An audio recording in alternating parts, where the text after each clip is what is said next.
Welcome to The Girlfriend God, a podcast in search of and in service to the divine feminine, bringing you an equal mix of academic research and emotional spiritual experience. If you enjoy this podcast, be sure to subscribe, follow, rate it, review it, and share it with your friends. Now, together, let's find the divine.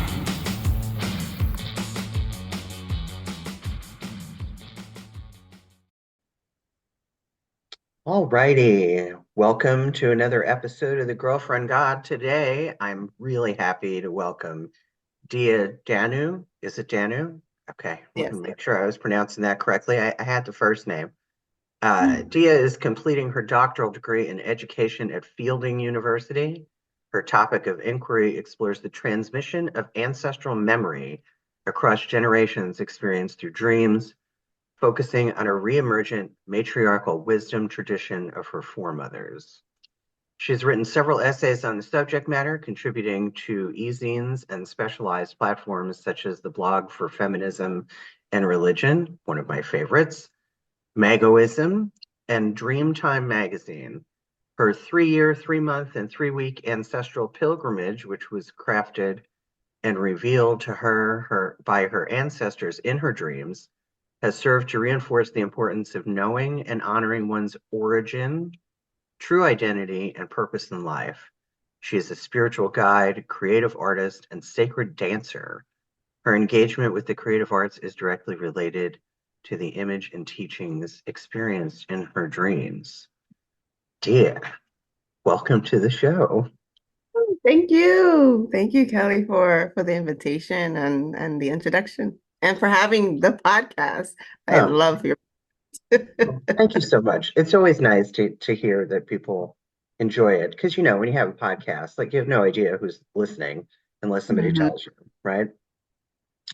So, while I was reading your introduction, what I was thinking, the first thing I was thinking was, why this? Is this an interest you've had your whole life? Did you set out on this path, particularly academically, because you had an experience and wanted to know more about it? Or did you always know this was what you wanted to do? Like, how did we get here? We got here because I was raised with ancestral dream knowledge. So that was just kind of normal for me Mhm. and became extremely frustrated by the time I finished my master's that there was no literature out in the world Mm, me to understand my experiences in a culturally appropriate context. And someone that was raised as a mixed woman in America, that's very slim. Like there's nothing out there. And so I right, was like, why is there nothing out there?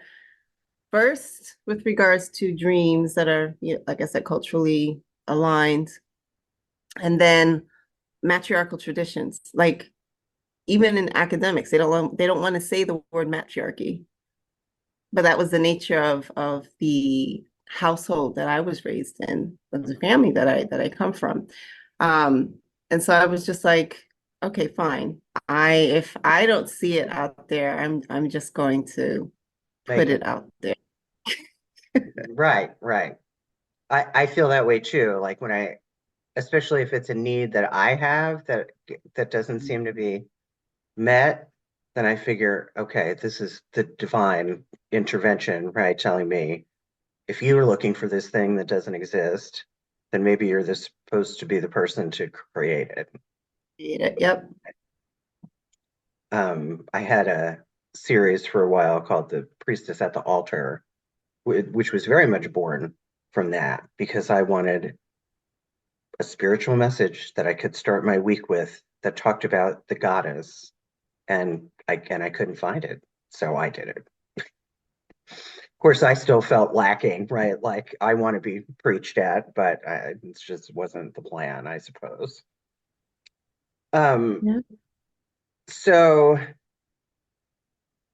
let me ask you this because it's come up as a topic with other academics on this show. with such a spiritually based topic and a matriarchal based topic, did you run into any resistance when you went to the powers that be and said, this is what I want to write my thesis about? Absolutely. Left, right, Yeah. below, diagonally left, diagonally right. Uh-huh. Absolutely. Um, so this year, 2024, marks 10 years that I've been in and out of doctoral programs. Okay. Okay. That's a long time to be working on your doctorate. Um, it started out as I started in a women's spirituality program Mm. at the master's level at Sophia University when they had one. And I did not like the way women's spirituality was being taught because it didn't touch upon anything that I experienced. It was it heavily rooted in feminism, and I don't think a lot of people know this, but the concept of goddess spirituality came out of the feminist movement. Mm. Um, and so it held all of the viewpoints of the women that started the movement Right. and left out everything else, left out everyone else. Right. Um, and so I got so frustrated with the program that I literally ran away to the PhD program in transpersonal psychology because I thought, fine, let me just focus on dreams. And I can't seem to focus on um, anything women-centered within the way that it's being taught at that school. So I went to PhD in transpersonal psychology and had so many issues there with dreams, the concept of dreams. And so very Eurocentric, neurological, scientific, and left out a lot of indigenous aspects. Like, and when I say indigenous, I mean indigenous to all Mhm. peoples of the globe, European indigenous, Asian indigenous, African indigenous, Native American indigenous. Seldom what was being provided to us with regards to dream work touched upon that. And I was raised within a matriarchal kinship worldview, which holds indigenous values.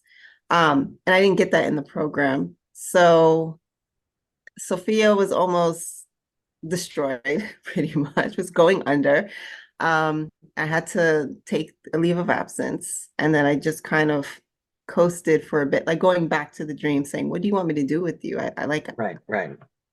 to do with this. You keep saying share it with the world, but how do I share it?" Um, I jumped into an MFA in creative nonfiction through Baypath a year later, thinking I could write about it at least, Mhm. and creatively write about it. Ah, I was so much. It was like, no, you have to make it real. And I was like, what do you mean make it real? The dreams, they're real. These And are they're like, no, real. they're your personal, blah, blah, blah. And I was like, oh my God, no, this is not working. So I left that program. Did my ancestral pilgrimage, didn't even know it was an ancestral pilgrimage till the end of it. Tell me that Um, after we're done with the academic journey, you're going to have to tell me about that. yeah, yeah. So 2019 rolls up and I'm in New York with my mom and my sister, and I'm like, you know what? I'm going to try this again. I'm going to take all of the experiences and information I've accumulated these past 20 something years and put it into a PhD. I'm going to try again, but through the Women's Spirituality Program at CIS, the California Institute of Integral Studies, for those that don't know. It's in San Francisco. At first, my first semester was really interesting because I was learning about things I I hadn't personally experienced. I Mhm. wasn't aware of what was happening in the world with regards to, race relations and um, how certain movements left certain things out, the nuances of it. And I was like, oh, this is very, very informative. But when do I get to start integrating the work that I've, when do I get to start interpreting the data, compiling it, putting it together? And they were like, oh no, you go through the program first. You learn what we've curated women's spirituality to be. And then you work on your thesis. So by the second semester, I was like, I can't deal with this. Mhm. Can't deal with this because it was their interpretation and their experience of women's spirituality, um, still leaving out the deeper nuances of how the mothers that's I guess we can go into that as well, how the mothers transmit their cultural knowledge, how Right. they transmit memory.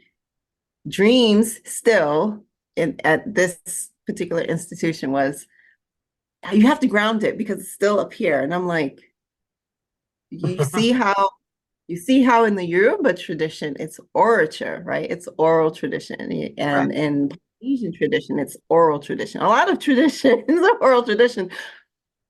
But you're telling me that dreams are not as valid and equal? Like, I mean, come on. So I got so frustrated with that program, I transferred over to their integral transpersonal psychology program, thinking I can take the dream approach again.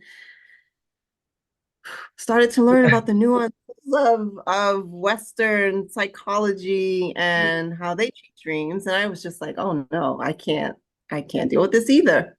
And in a conversation with a classmate, he said, he was thinking about transferring to fielding. And I was like, what's fielding? And he was like, oh, so he told me all about fielding. And I said, okay, I'm going to look into fielding. I looked into fielding.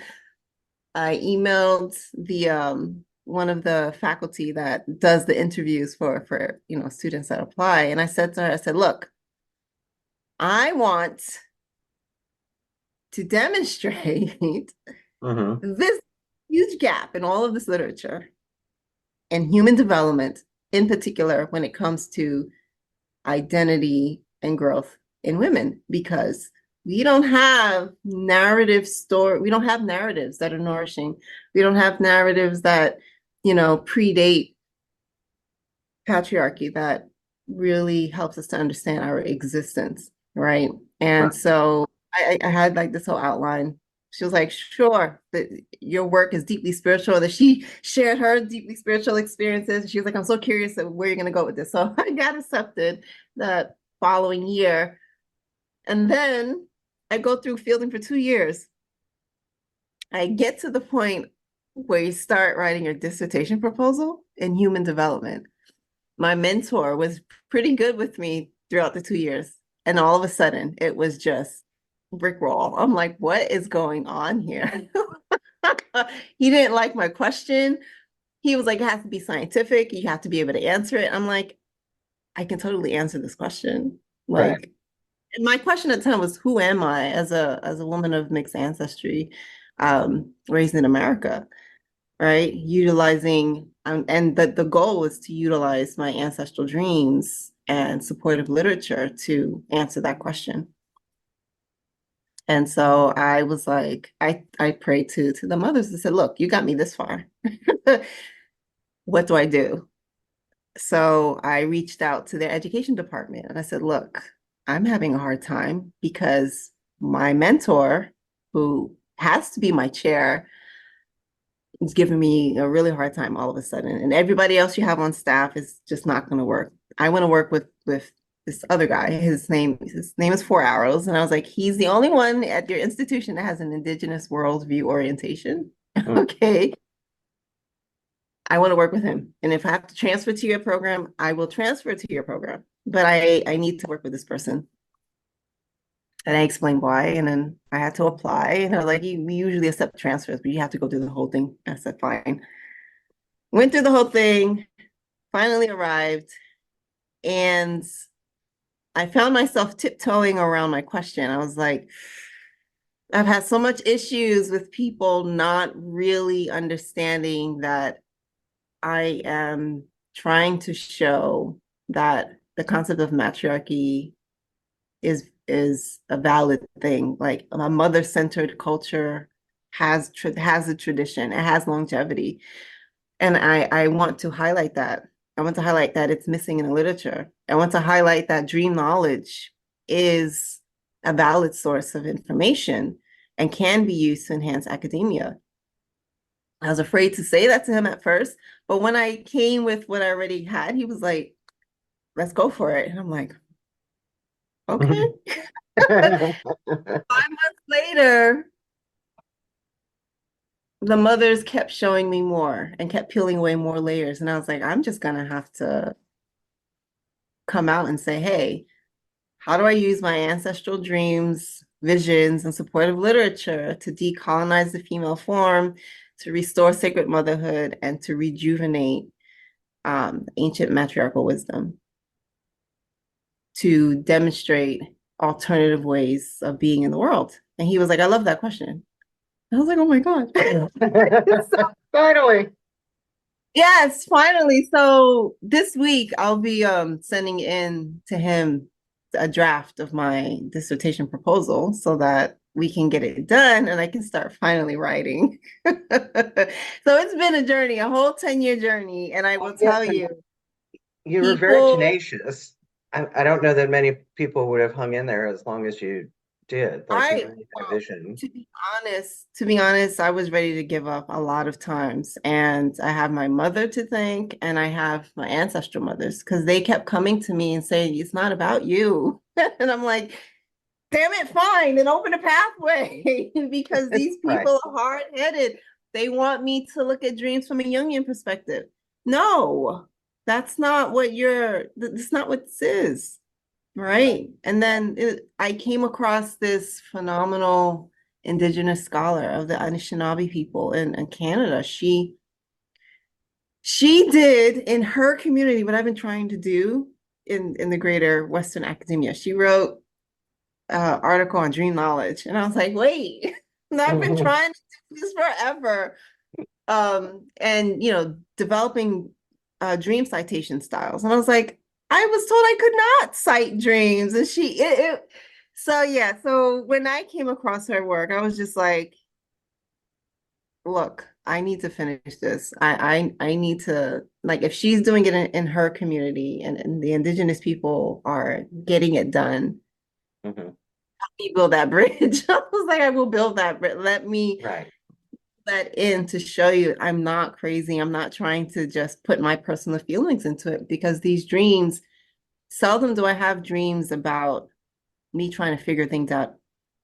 Well, what happened at work yesterday? Or you know what I Right. Right. mean? Like I don't have a lot of those dreams. I have a lot of here's what happened at the beginning of time. Here's how divine kingship started. Here's what woman is, and here's what everyone else is, and here's what the sons of the mothers are, and here's how you understand this and that, and this is the origins of sacred dance, and this is why you have to do it this way. And I'm like, oh, this is a whole culture. Okay, cool. Right. So how do you how do you put that into the whole academic conversation, and how do you write your dissertation in a way that is accessible to people that don't want to go through academia because Right. academia has its issues. So Right. that's where I am. So this year it's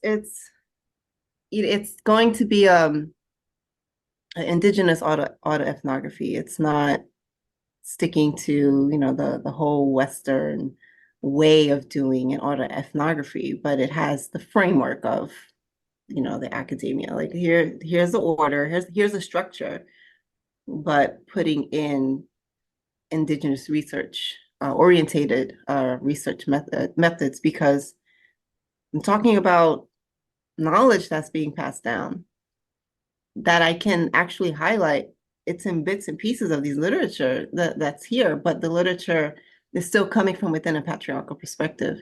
Right. And I'm pretty much, yeah, building that bridge, revealing, hey, women actually do have a whole mother-centered culture that they're Right. still subconsciously and unconsciously operating on, but just don't know how to tap into and bring out in a way that's aligned to that and away from a patriarchal understanding of it. So I almost gave up so many times, but you know, it's not about you. It's not about you. And it's like, yeah, you're Right, right. Okay, fine, fine. right. Well, like I said, your tenacity is to be congratulated because I don't think I personally could have been shot down that many times and not and not thought maybe you're trying to tell me I'm supposed to do something else. Mm. Um, but yeah, I mean, like we really don't give dreams enough credit, or like I find the same thing to be true of personal gnosis, right? Like just because it's something that appeared into my head doesn't make it not true. You know what I mean? Like, we don't know where our information is coming from. If we believe that we are part of the whole of the universe and that we're really all connected, our information comes from limitless Yep. sources. And It, dreams are no different, particularly because there is some of it rooted in science and how our subconscious works. But the truth is, even after all this time, we know so very little about the brain and about memory and about how all that shit works. We really don't. Not from a scientific perspective, no. Right. You know, like you, if you look at a lot of the some indigenous people look at their dreams as, okay, this is a Fact. library, right? Right. This is the library. We're going to sit and we're going to talk about it. It's going to guide us to make our next steps. And there are some that still do that today, but it's mostly been a lost skill, you Right. know, and replaced with rationalizing, everything else. Like if you can see it, then yes, it's true. But if I can't see it, then no, it's not true. Sorry. It's just all Right. in your head. And it's like, Right. oh, Well, because we live in this culture of scientific materialism, and that's just that's just where we're at. You know what I mean? Hopefully that tide is turning. And when it comes to like, I'm always fascinated because between the link between science and spirituality. Like, I'd really like to have somebody on this show come and talk about, but scientists aren't always kind of loose and casual like this show is. But I would love to have somebody come on the show and talk about. I've read so many studies that scientists have done, um, about the link between science and spirituality, like when they've scanned people's brains when they pray, and the same parts of your pleasure center light up that do when you do cocaine or drink alcohol, or you know what I mean? Which is fascinating to me. But it only stands to reason that, well, that means something. Let's explore that. You know what I mean? It's well, I've and I what I assume pleasure centers light up when we dream too, right? yeah, it's all connected, not to sound cliche. No, but it is. It really is. It is. And what I love about the way that I was raised on this dream knowledge is that the mothers would use science to help me understand, or what we call science. So, but it's mostly cosmology. Like they would use the movement of stars or the lifespan of stars or galaxies or black holes to help me understand their nature and a connection to that.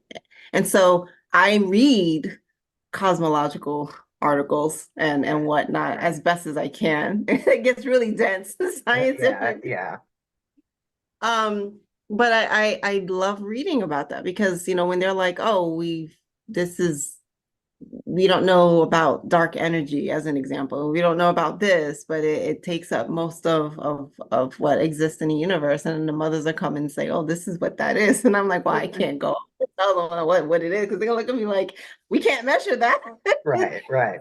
Well, so I love science when it's explained in a way that integrates spirit, but when you separate that, it's dry and it doesn't make any sense to me. It's like, Right, right. how do you Well, connect it? and it makes sense to me that so much of our information could come from our ancestral dreaming in particular, because so many indigenous cultures and even more and even in some kind of contemporary non-indigenous cultures, dream questing is still a thing. Shamanic journeying is still a thing. And to me, all of those practices are just dreaming on demand, right? We're just using something to facilitate or duplicate the same experience because both of those things are taking place in our subconscious rather than our consciousness, right? Does that make sense? Yes and no. It does make sense when we're talking about lucid dreaming and being able to incubate a dream or work a dream deeply, like go back to a dream and say, okay, I want to go back into this dream. There are contemporary ways to do that, and that's just as valid. And then you have the understanding of the concept of dreaming itself is no different from your DMT experience. It's just that your DMT experience, you use a plant ancestor to take you to this realm, whereas Right, when you're sleeping, your body is still and you're traveling to the realm right, natural. Um, and like for me, dreaming is going to another place to get information. It's just I can't physically go there. It's just right, I'm my spirit is actually literally going right, from place. So I mean, but yeah, there you have contemporary ways of um travel and going back into right, to gain information and knowledge based upon where you are, your skill, your connection, right. etc. It's not dreaming is not a one size fits all thing. That's another thing that just irks me about the Western approach, or Eurocentric approach to dreams. It's not a one size fits all. It just isn't. Right, I can't incubate an ancestral dream. I can't incubate a lucid dream. But right, ancestral the ancestors they come when they come, right, right? right, And if you're just having a lucid dream experience, like I know I'm going to I see myself dreaming. I'm like, oh yeah. And then the ancestors come in. I'm like, oh, wait a minute. I was enjoying the dream. And then you feel information and they go away and that dream is still continuing. It's like, oh my God, wait, I have to remember what they just said. right, So, right. Well, and so I think the other problem with the Western view of dreaming or any other sort of spiritual experience, we forget that in ancient history and prehistory, the world we live in today, it's like the spiritual is up here and our material world is down here. But back then, it wasn't, those were seamless, you know what I mean? They weren't separate they were things. together. They They were were together. together. Their spiritual life and their material life was one and the same. So everything was infused Yep. with spirit. You know, Politics, right. It life. wasn't until, I mean, agriculture has kind of been our downfall, right? The more we learn to, we forget that we belong to the land rather than the other way around. And then, after agriculture came commerce and ownership and, all of those things. But prior to that, it was, if somebody said, how's your spiritual life? You'd go, what? Right? Like that's not a separate thing. Wasn't It's just separate. not. That's one of I love Dr. Heidi. Gosh, I'm going to butcher her last name, Abendroth. She's a German scholar working on reclaiming the word matriarchy Mm, and doing really deep work on prehistoric matriarchal societies. I love her work. It's going to be in my dissertation and whatever information I put out, to help people, I will be referencing her work a whole lot because matriarchal societies are mother origin, mother centered. And if we really look at what mothers were traditionally, they were the first shamans, they were the first, right, medicine people because they connected to the spirit realms to communicate with all types of ancestors, be it from the earth or from beyond the earth. right, Who's coming back? What do you right, need? right, I support this? What needs to happen in the community before you get here? What's the knowledge that you're going to be passing on to me that needs to be imprinted in your body while you're incubating in my right, body, right? So right, she was connected. She had access to knowledge, a wealth of knowledge. from all realms. And she ensured that those that were born, those in the community, got what they needed in accordance to what their spirits were here to Right. do. Right. So mother-centered societies were spiritual societies. Everything was infused with spirit. And then some male child got so jealous of his mother and prayed for, you know, Right. or Right. to a greater than, and then patriarchy was born, according to what was revealed to me several times over. So part of me wants to actually, that'll be like a project after my dissertation, like actually hunt down in different societies. What was the priest king that got jealous? Who was the priest Right. Right. king? Yeah. Yeah. It's always shocking to me how little people know about pre-Greco-Roman history, Yeah. um, including mythology, but that's also a very Western culture, right? I mean, if you do a Google search in the United States and look up mythology, all you're going to get is Greco-Roman mythology, unless you specifically type in They African say. mythology or Exactly. Indonesian mythology or um, I have figured out, and I have to go back. Of course, I didn't write it down, but at one point I figured out how to change the settings on my browser to retrieve results as if I were in a different country. Is it location? When I was doing a lot of goddess research, yeah. But of course, like I said, of course, I didn't write it down, and I forgot how to do it, and it's since reverted to the United States. But I'll figure it out again. But it was really interesting to see the difference in the And search that's something, results. yeah, that's something that's one that's your bias right there. Like whoever created the search engine, Right, algorithms, it's their bias in it already. right. Um, even with women that are in the women's spirituality and goddess spirituality movement, it's like I always like to say to them, you know, anatomically modern humans are about 375,000 years old, but humanity a good 1 million years, and Western civilization, I don't know, maybe 5,000. We give it. Right, We're so right, really, really depriving yourself right. of a whole prehistoric. Well, and that's like I tell people, I'm like, in the spiritual world or in religion, I say, patriarchy can really only claim about the last 6,000 years, but goddess worship, we have anthropological and archaeological evidence that goes back 30,000 years. So Exactly, you might exactly. want to And so, look into history beyond your typical, but yeah, I complain about Westerners a lot, even though I am one. like the same. It's like you I also like to point out languaging. It's like, like the kind of language that you're using. For an example, women are like, let's be wild again. And I'm like, well, according to patriarchy, nature is wild, and if it's wild, it needs to be tamed. Right, So you don't want to be a wild woman. You want to be what your foremothers were, like right, really right, dig and do the research to find that. And that triggers a lot of them.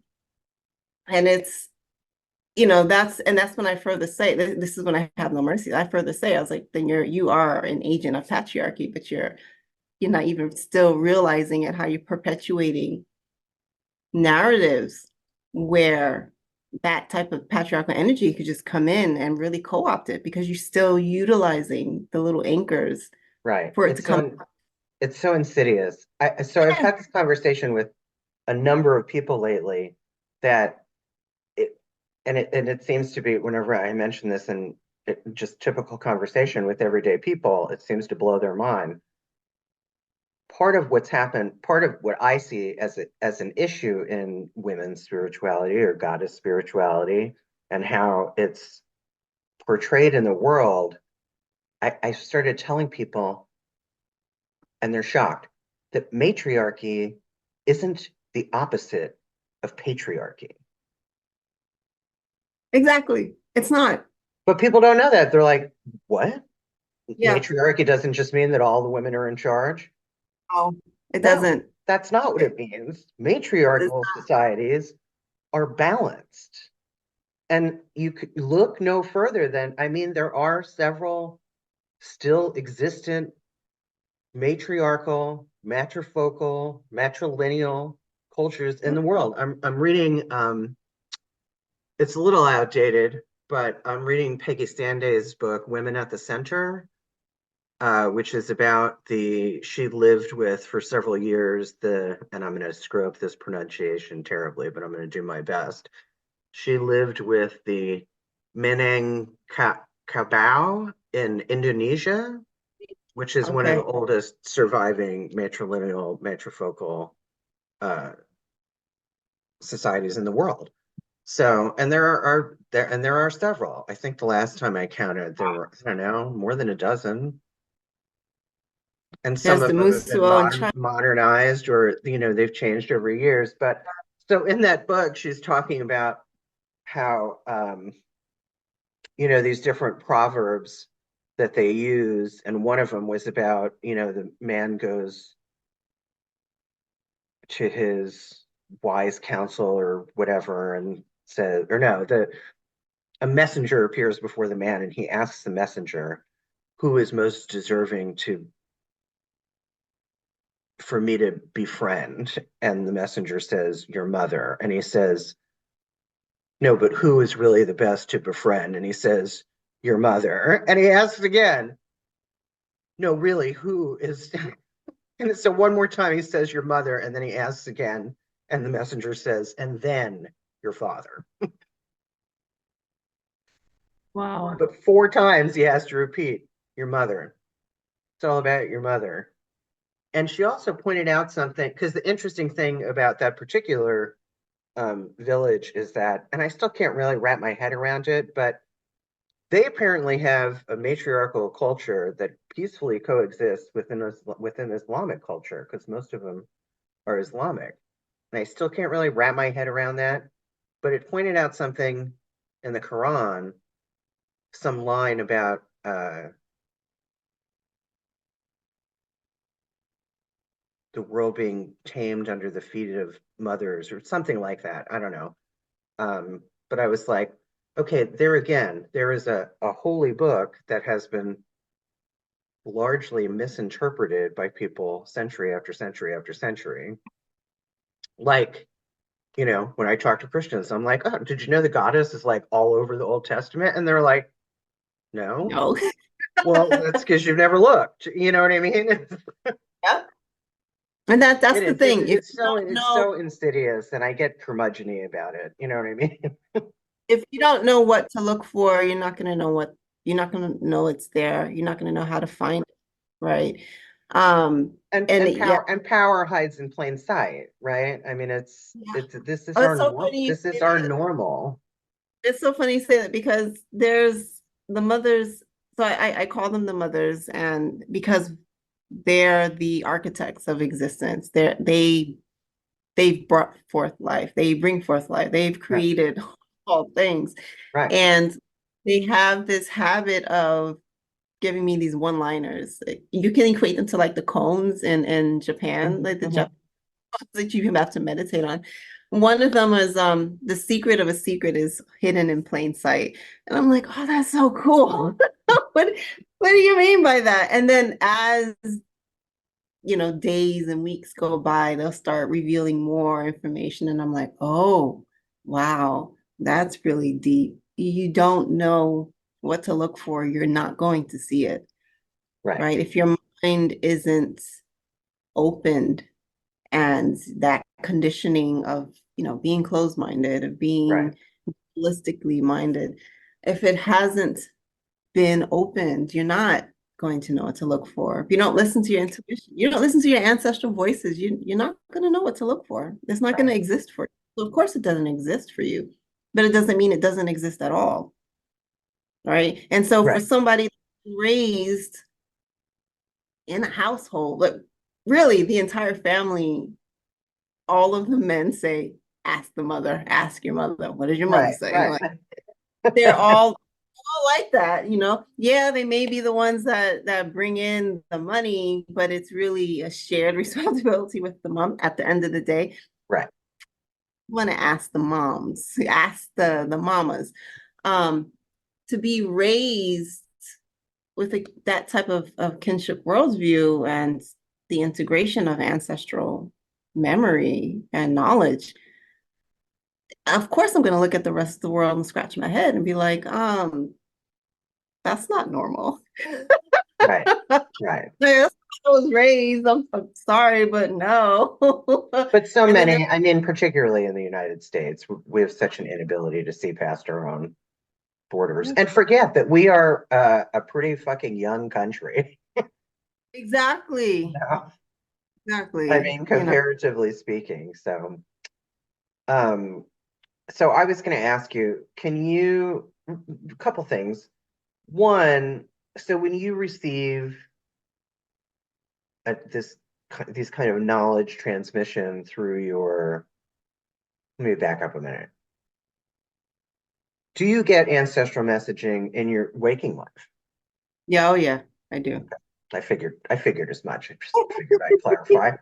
Um, when you dream of your ancestors, are they always ancestors that you were aware of, or do you dream of ancestors that go back, hundreds of years, thousands of years, that you just know in your dream that they are your ancestor? And I ask you that question because it wasn't a dream, but it was kind of like journeying with this woman who does ancestral healing work, which was really just a guided meditation. But I'm pretty practiced at meditation, so I can kind of get in a zone and see it all in my mind pretty easily in that kind of in between state.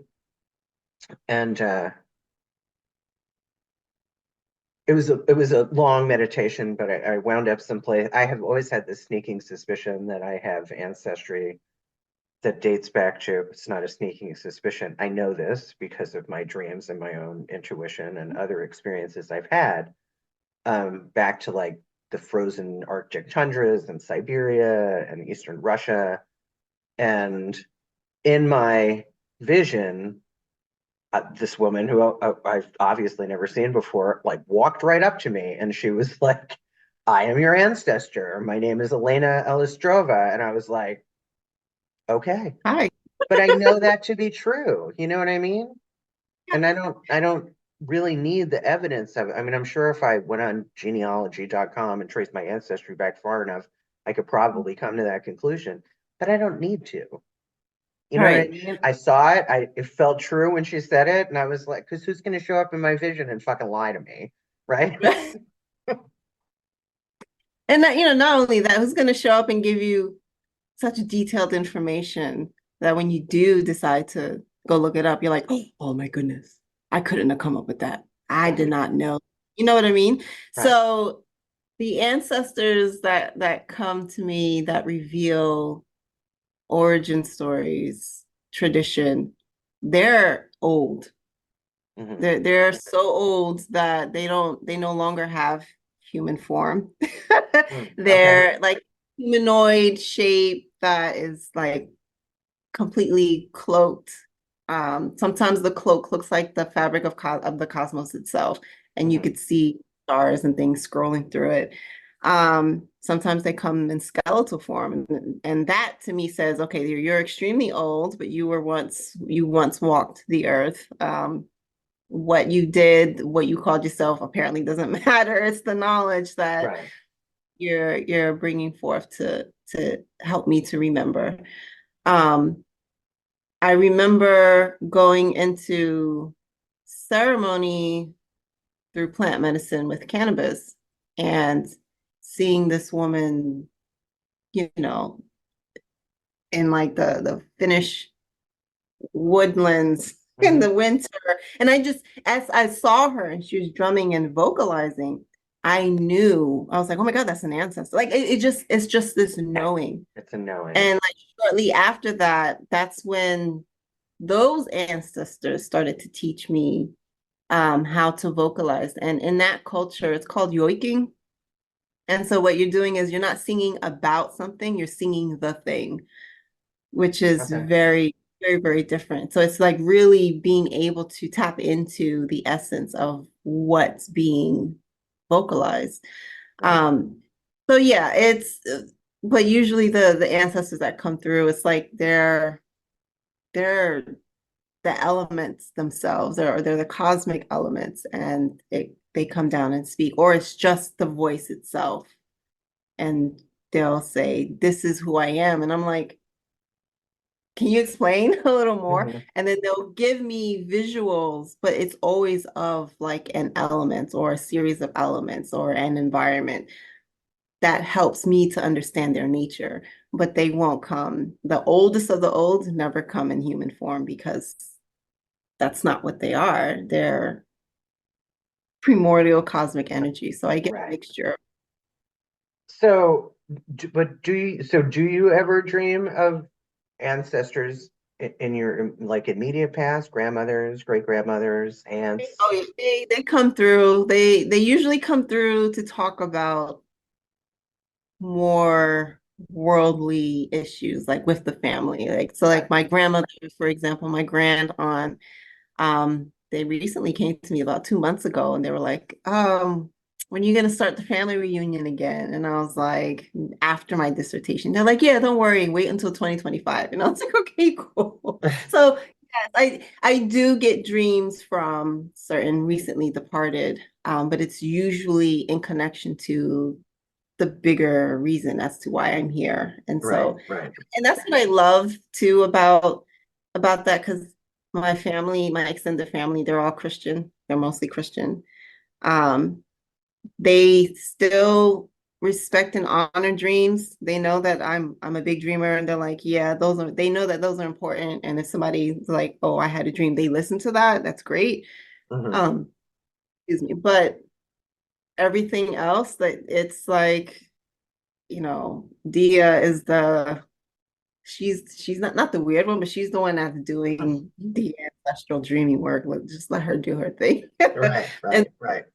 when they transition, when like my grandmother, when she was here, it was just like, just do what you're happy to do, do whatever makes you happy. But on the other side, she's like, oh, are you gonna be working on this? And I'm like, she was here, she was talking like this. So yeah, Right. when they transition over, um, it's a delight to hear them talk about the mission, so to speak, you know. So tell me about your ancestral pilgrimage.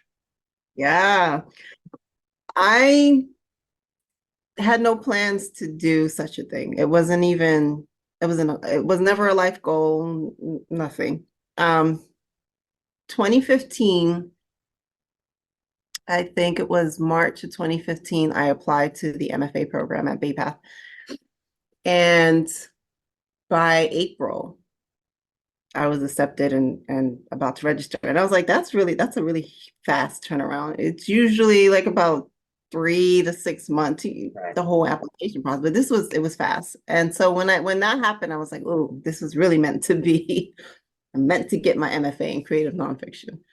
Um, so at the end of April, I was told, oh, we have a 1 week writing workshop in Dingle, Ireland. You can take that as part of your degree requirement. And I was like, oh yeah, I'd love to go to Ireland. Never been to Ireland. I've got Irish Okay. ancestry. Or I'll visit ancestral lands, do some writing, Nice. all for it. During that time, though, like my mother had just filed for divorce. The house was sold. Everyone was scattered to the wind. Um, so it was like things weren't really positive at home. So like Mhm. home was at another relative's place, and at first, we thought it would be okay to be there for a bit to get ourselves together. And so I was like, sure, I'll go to school. My father had passed away the year before, so I was still dealing with a whole bunch of Okay. upheaval.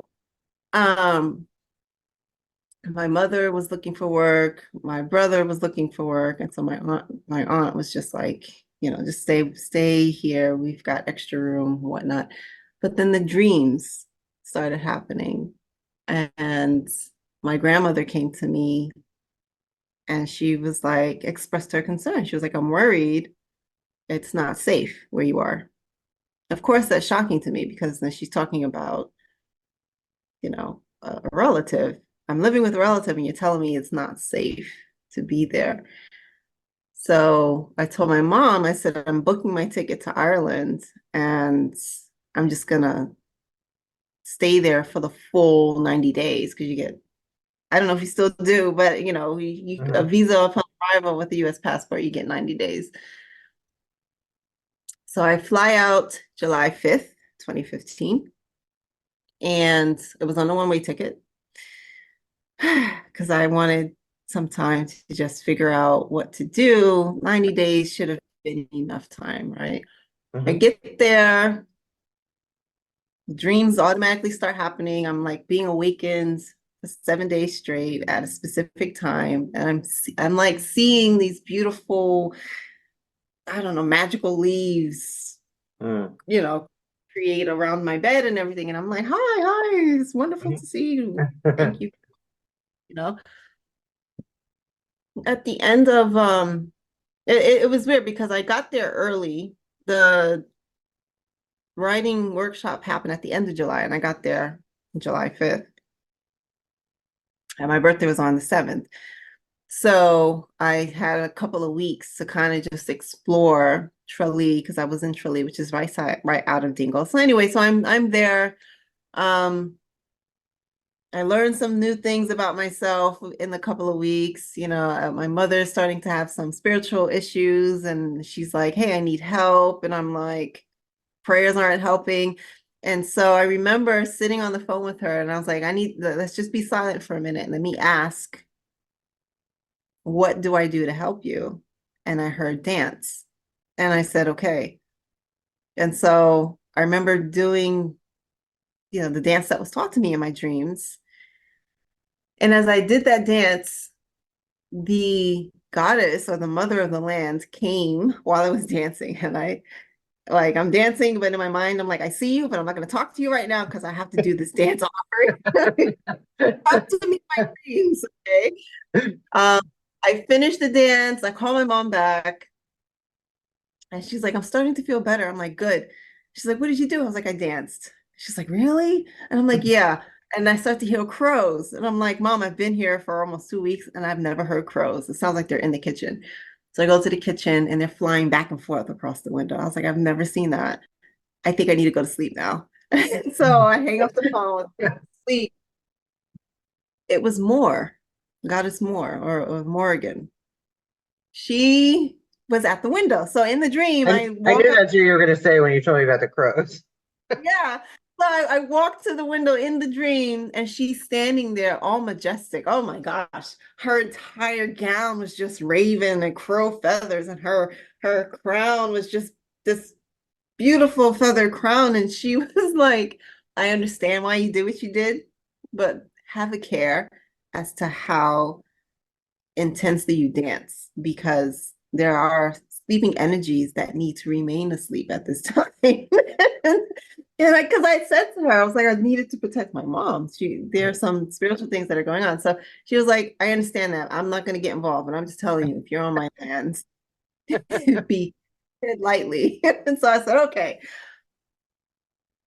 2.5 months later, I come to find that, financial aid at the school doesn't work the way that I normally, thought it would. And I wasn't going to have a ticket back to the US. Oh no. So, yeah. So, I ended up befriending this Irish woman that was going on her spiritual journey. And she was really curious about the dreams that I was having. So she hosted me,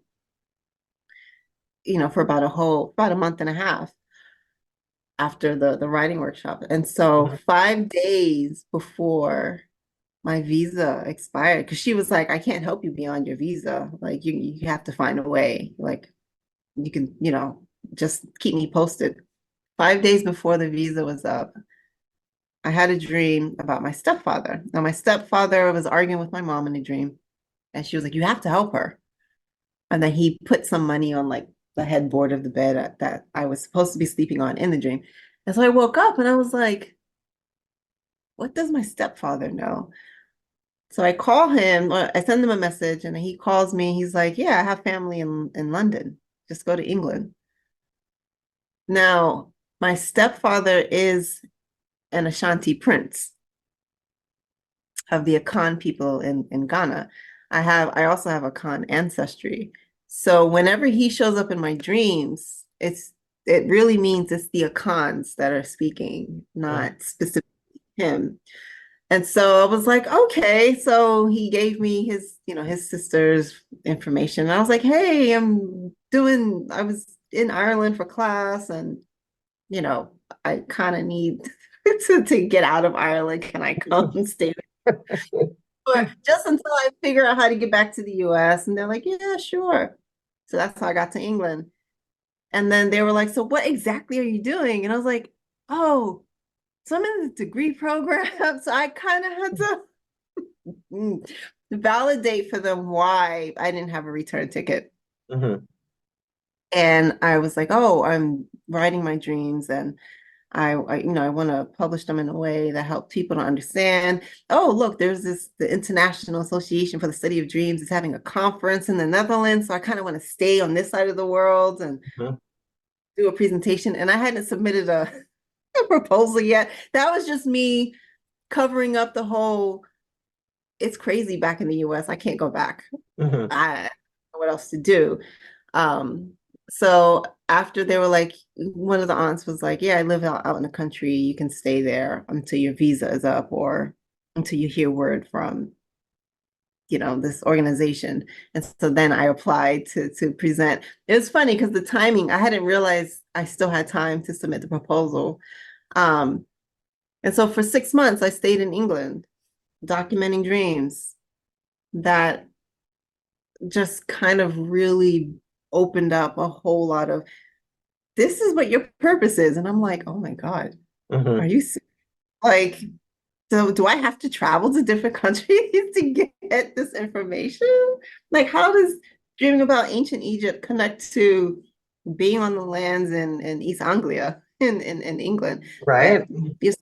So at that time, I didn't make the connection. And then I had a sister in Belgium, and she was getting ready to go through a surgical process, and she needed caretaking for a couple of months. So I prayed. I was like, what do I do? Where do I go? Like, I can't go to the Shenzhen zone now because my visa would be up when she would need the help. So what country do I go to?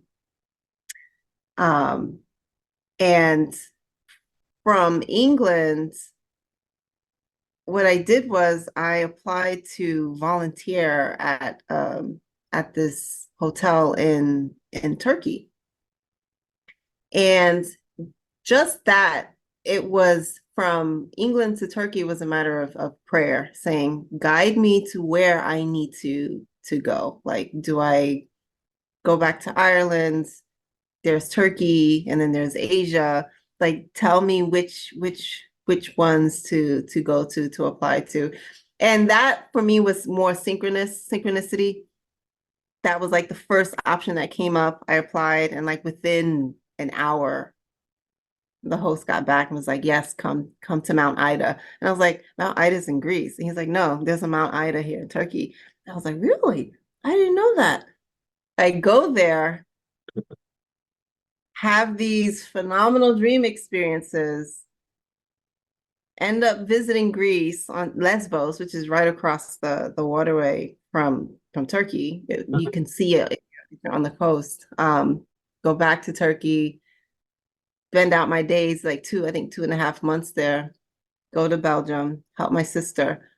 In Belgium, when it was time for me to go, I sat in meditation for like almost 2 hours. I was like, I need you to show me where to go, because the dreams at this point, it was a lot of revelation around what my purpose what I should be following to the dream. So a lot more information about past civilizations, matriarchal civilizations. And in the vision, it was a lot of ancient Indian dancing. And I was like, this doesn't make any sense. I was like, you're not making any sense. I was like, what am I supposed to do what am I supposed to do with this vision? Went on, looked for something in India or Nepal, and I received a message from a boarding school in Nepal. They're like, why don't you come teach, come with us for a couple months and teach here? And I was like, okay, somebody from Nepal is calling me to go. Okay, cool. That's fine. Let me go there and I'm just gonna follow through because nothing else was coming up. I get stranded in Dubai for 17 hours. Don't fly Pegasus Air, whatever you do, because you can't get in touch with them. If they cause you to miss your flight, that's too bad. A total stranger paid for my ticket to get from Dubai to Nepal. And then from Nepal, gosh, where did I go to? I think I went to Egypt after that. And it was seeing the pyramid, like literally, like just seeing the pyramids and having seeing a conversation between like an Egyptian queen and her son. And I was like, are you telling me to go to Egypt?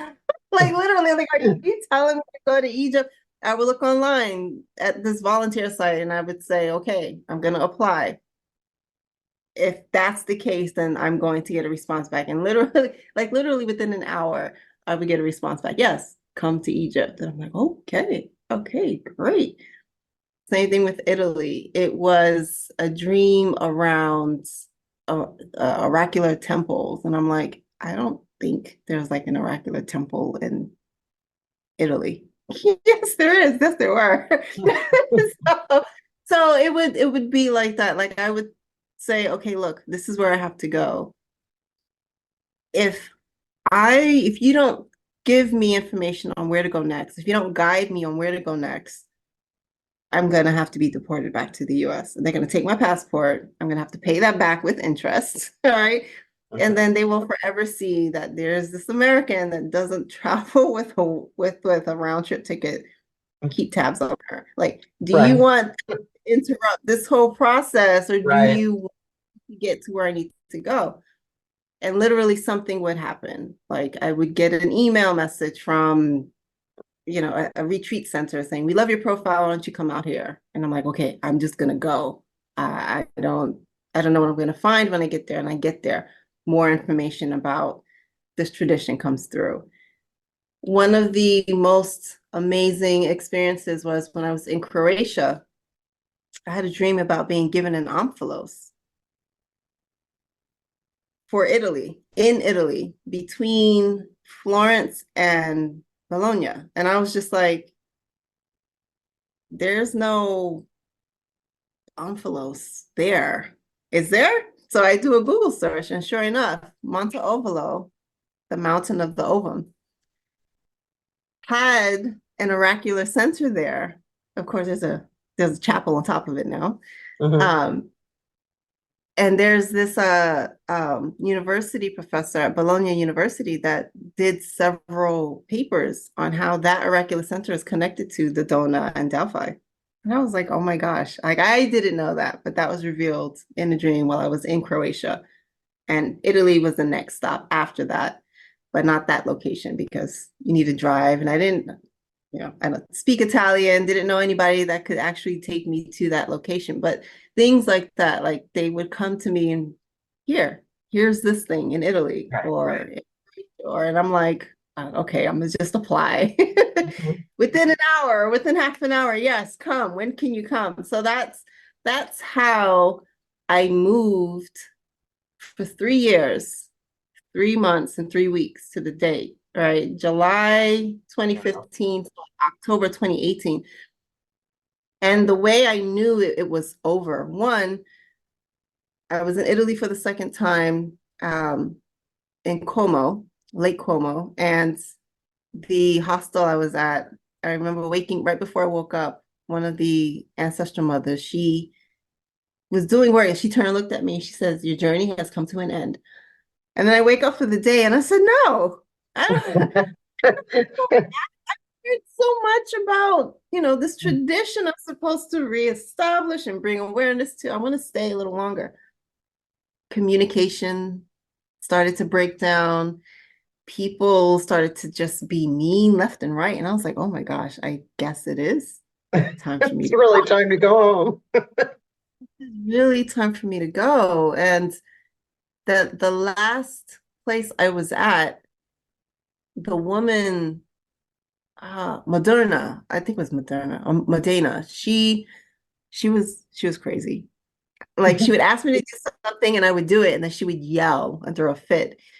And so there was a guy that worked for the theater. He did an Airbnb for one of her rooms. Mhm, And I remember sitting down at the computer looking for a flight. And I was just like, I have to go. Let me at least look for a flight and ask a family member, can you pay for it?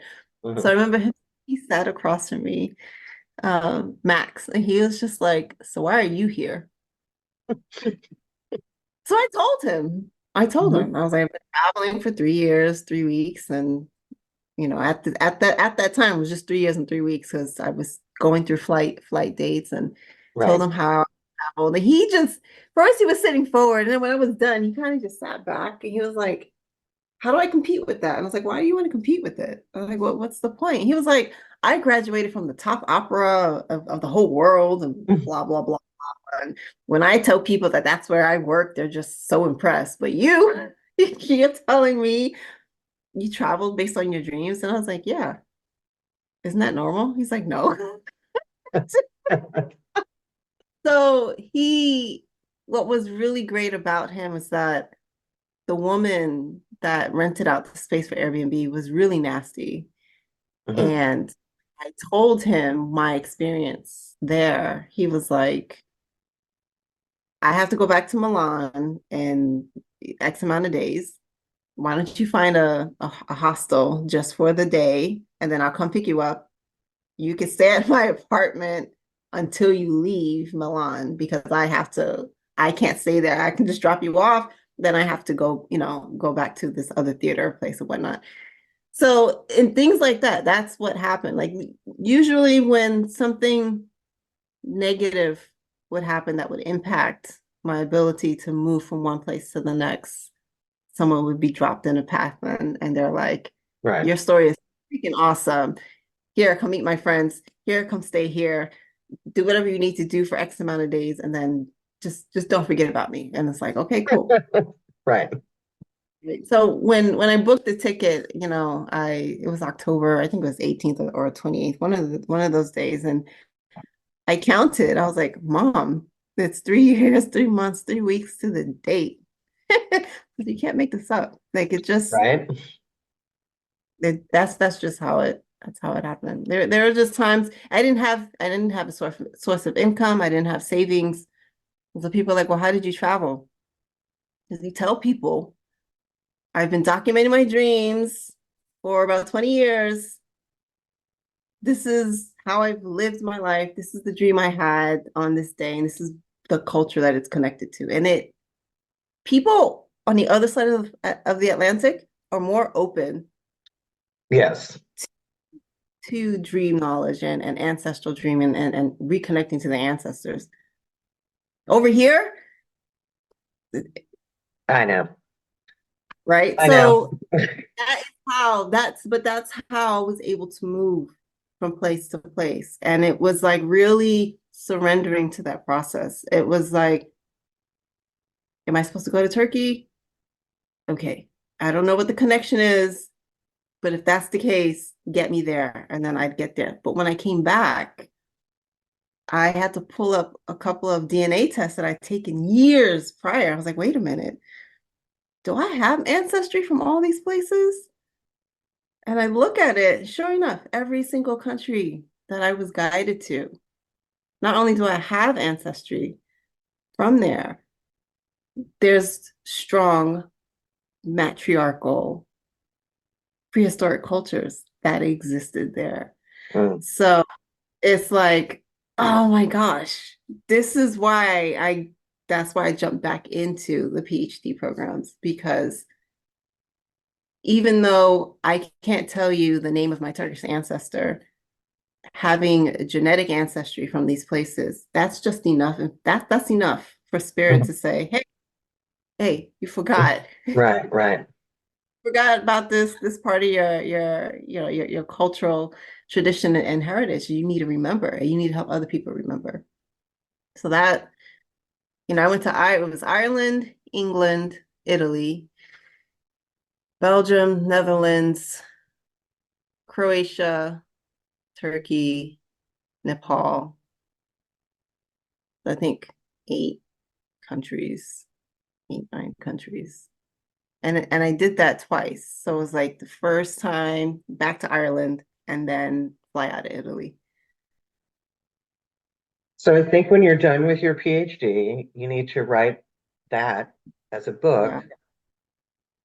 but instead of Eat, Love, Pray, it's going to be Dream, Trust, Go. I love that. Ooh, I gotta write that You down. should write that down, but you got to give me credit, okay? I Just a little definitely nod in the forward would be great. go. I like that. Because a lot of people have said that you should write about the pilgrimage. And I'm like, I need to actually sit down and Yeah, go through everything. Because I want to do that. I want to go through the travel, the ticketing, the bookings and yeah, all the yeah. stuff, pictures and mind those pictures because I've taken a few, but that Don't that wait could be too dis long because by the time you're my age, you won't remember a whole lot of it. No, that's a project to work on right after the Yeah, dissertation. There's yeah. just so much that can come out of this dissertation, and I'm thankful for my chair because he's like, you have this big tree, and I think it's great, but your dissertation is about a part of the tree. It's like, God damn, okay. Right, right. So there's definitely that is on the list of immediate things to get to after this dissertation is done. Finally, Yeah, right? final 10 years. I'm over it. I'm like I just want to write it. Just let me write it. And they're like, yeah, we're getting there. I had a friend who I met here in Champaign, and she was at the University of Illinois, and I think it took her about as long, but I don't remember what her dissertation was about. She was German, and then she went back to Germany and was teaching the whole time and just kept delaying and delaying and delaying, but she eventually got it done. So, all right, well, I think it's time to wrap it up. We've been talking for over an hour, but that flew by. And really, Did. in all sincerity, I that is a book I would read. And I'd be like, oh, I remember when she told me about this. I mean, because But that's the biggest wrap thing. up the academic first. Yeah, like it's because I've had people say, well, how have dreams influenced your life? And I was like, well, a whole dance tradition was taught to me over the span of 15 years in my dreams. And I was told to go refine my movements. And so Odissi, it's one of the classical dances of India. Odissi is a fusion of traditional dances. Mhm. And what I was taught in my dream is more connected to the Mahadi tradition, which was a mother-daughter tradition, right? Nobody talks about these things, right? Right, Especially right. when you learn Odissi, they don't really talk about the foundation of Odissi, which is the Mahadi tradition. Again, right? The men that created Odissi left them out of the conversation. So when I tell people, yeah, I was taught to dance, I went to my first refinement of dance vocabulary class, and the teacher was like, I don't believe that this is your first class. I've been teaching for 15 years and those aren't beginner moves. And so I said to her, I'll print out my dreams. You read them so you can understand I'm not trying to just take a free class. Like I was told to learn how to do choreography and put them together. But I was taught everything else that I needed to know about how to move and the philosophy. And because like the biggest point is it's not just me receiving the dreams. and hoarding it. I would love to just hoard it just for myself, right? Right, right, But it's really about showing how matriarchal cultures transmit knowledge. They do it through the body. How do you remember that? Through your dreams, right? And so what are dreams? How do you access that? It's not a typical orature, oral tradition that right. you see, written tradition that you see in patriarchy. It's very, very different. So that's how it's impacted my life. I was taught something, I shared it, and when I do it as an offering, it moves spirit. And it's like, wow, that's a whole tradition. Yeah, that's what I've been trying to tell you for the longest. So how do you augment that? How do you enhance academic research with dream knowledge? Not personal lucid dreams, but literal ancestral knowledge. How do you bring those two together? So that's what the PhD is for. And then everything else that I can't put in the PhD will be for the general audience so that people can start talking about it and living it Right, themselves, you right. know? I can't wait to see the things you do. I can't wait to. So that makes it because it's hard. It's really hard. It's when I talk about when I say the mothers, I really mean these primordial energies. Yes, I'm talking pre like pre-concept of goddess, because you look at the word goddess, it's a female god. It's like her in relationship to him, right, and the mothers, they're in relationship to creation itself. So there's a whole culture around that. And right, I can point out cultures that existed that were about this and not goddesses of patriarchy, so to speak. right, And so that's at least to awaken women to that and let that work on them in the right. way it needs for them. I try and encourage women to use the terms God and goddess interchangeably. Like I say goddess out of reverence, and I like the way goddess sounds. I like the way it feels in my mouth. Just all, and the feeling I get when I use that word. Um, but depending upon who I'm talking to, I mean, if I'm talking to somebody about God or the God concept or the God idea, I mean her whether I say God or not, Yes, right? Because intellectually, I understand that the God principle is genderless, right? it is. I get that. Um, but there are very cultural reasons why we choose to use the term goddess, right? Mhm. Because until we live in a world where you can say goddess in mixed company and not raise any eyebrows, you know what I mean? Because that's always the argument from the other side, right? Well, like, why does it, if you believe that, if we know that God is genderless and a non-physical entity, what difference does it make what we say? It fucking makes a difference. It makes a difference. It Is that makes a right? huge difference. Yeah, languaging matters. People Yes. don't get Yes. that. Names name things. Names define that Right. which is named. So it's Right. very, very important. It's very important. All right. So you've listened to the show, so you know I what's know. coming next. Yes, that's right. I know in the beginning it was fun. Nobody had listened to the show, so nobody knew what the questions were, but I forgot though, so it's oh, clean okay. slate, clean Good. slate. Good, good. Okay. Current wait. Oh, I almost sent them out of order, and I've been doing this for 44 episodes. So, tell me something about yourself that people who know you would be surprised to learn, or even people that don't know you.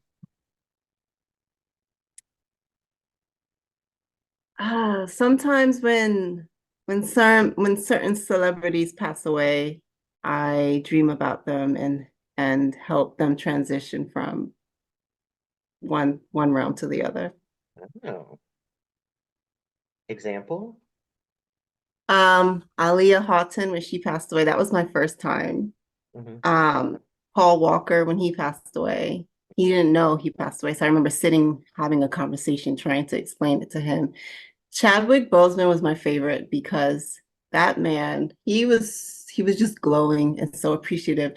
He was in paradise. And I'm like, Mhm. this man is living it up here. Oh my gosh.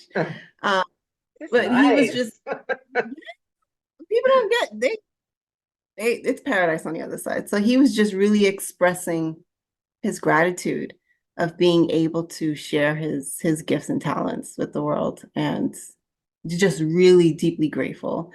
Um, the one of the recent Ray Stevens, I think was it Ray Stevens? Is that his name? No.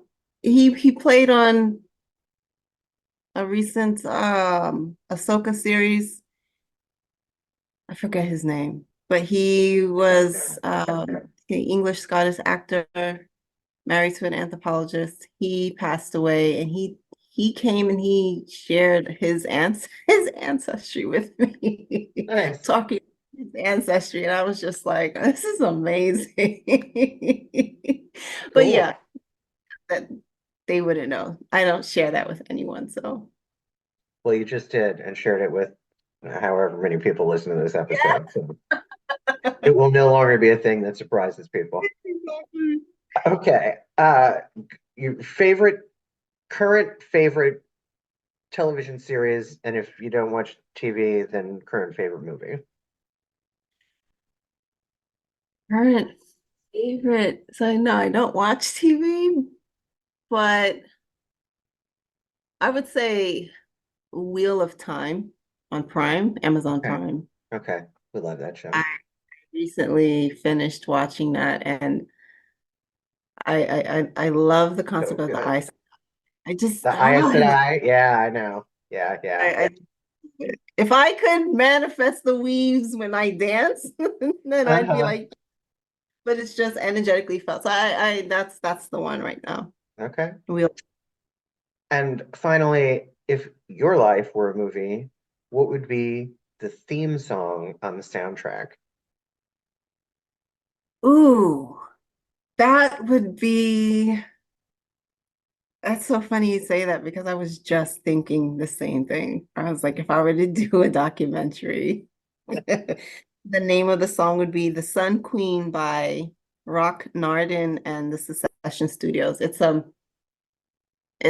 instrumental, but Okay. We've had instrumental answers before. So I do have a public playlist on Spotify. I think right now I've only got like the first 2.5 seasons up there, but I'll be working on that after this season. But I have to find an Apple iPhone user to make the same list for me in iTunes because I'm an Android person. So I just need to send somebody the list who's willing to make a public playlist. Um, yeah, because right now it's only available on Spotify. But it is quite an eclectic mix, as I'm sure you can imagine. Hmm, Okay, Dia. Well, I'm going to do that thing that Zoom does, and the screen's going to go blank, and it's abrupt and rude, but it's how I roll. So, it's fine. but I will be in touch with final files. I mean it sincerely when I say I really am excited to see the things that you that you do. Uh, Thank you. and I look forward to reading that book in the future. And I'll read your dissertation if you want. I used to do copy editing, so No, that's totally. I'm I'm like, read it. read So it, read it, read it, read it. yeah, absolutely. Absolutely. I'll definitely be like, hey, here's a draft. What do you think? Yeah, happy to, happy to.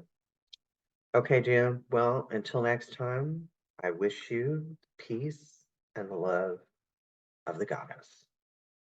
Thank you. Thank you so much. And wish the same to you. Stay warm and enjoy. Thank you. Thanks for watching or listening to The Girlfriend God. Don't forget to like, rate, review, subscribe, follow, and comment. Episodes drop every Saturday morning at 8 a.m., and you can follow the Girlfriend God on social media on Instagram, TikTok, and Facebook.